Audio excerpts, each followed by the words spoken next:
কৈলাস খের রবিবার 7 জুলাই তিনি একটি ভান্ডারের আয়োজন করেন।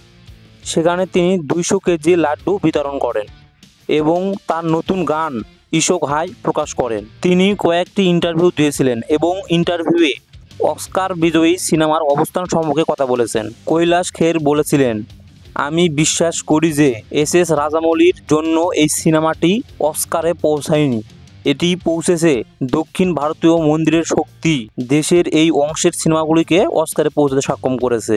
তিনি আরও বলেছে, এটা আমাদের খ্যাতি কতটা ক্ষতি করেছে তা নিয়ে একটু ভাবুন।